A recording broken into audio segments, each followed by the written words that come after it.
সাম্প্রতিক সময়ে সিরাজগঞ্জে হঠাৎ করে বেড়েছে এইচআইভি পজিটিভের সংখ্যা। জেলার এইচআইভি সেন্টারের তথ্যমতে ৬ বছরে ৯ উপজেলা থেকে সেবা নিতে আসা ১০,৬০০ জনের মধ্যে এইচআইভিতে পজিটিভ শনাক্ত হয় ২৫৫ জন। চলতি বছরের ১০ মাসে আরও ৩,৭১০ জন রোগীর মধ্যে ৩৮ জন পজিটিভ শনাক্ত হয়। এদের মধ্যে ১৭ জন সমকামী, ১৩ জন সিরিঞ্জ ব্যবহারে মাদক সেবনকারী, ৮ জন যৌনকর্মী ও অন্যান্য পেশাজীবী।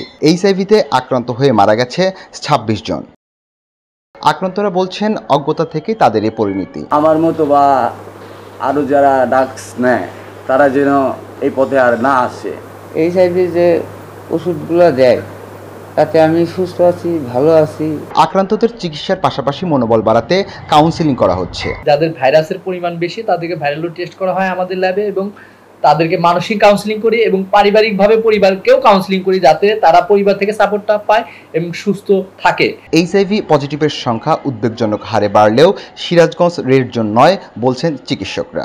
রেড জোন ঘোষণা করতে হলে আমরা যে টেস্ট করব, সন্দেহভাজন যে রোগীগুলো আসবে, এই টেস্টের 5% অথবা তার চেয়ে বেশি হতে হবে। সেই হিসাবে এই পরিমাণ 0.5, মানে এটা অনেক কম। এইডস প্রতিরোধে সরকার নিয়মিত কাজ করে যাচ্ছে বলে জানালেন সিভিল সার্জন। আমাদের ড্রাগ সুপার আছেন, তাকে প্রতি মাসেই এই বিষয়ে সতর্ক করা হয় এবং তার অভিযান চলে।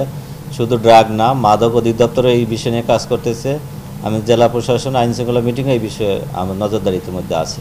জেলা মাদকদ্রব্য নিয়ন্ত্রণ অধিদপ্তরের তথ্যমতে গত 2 বছরে বিভিন্ন অভিযানে প্রায় 1900 অ্যাম্পল ইনজেকটিভ ড্রাগ জব্দ করেছে। সুজিত সরকার, বৈশাখী সংবাদ, সিরাজগঞ্জ।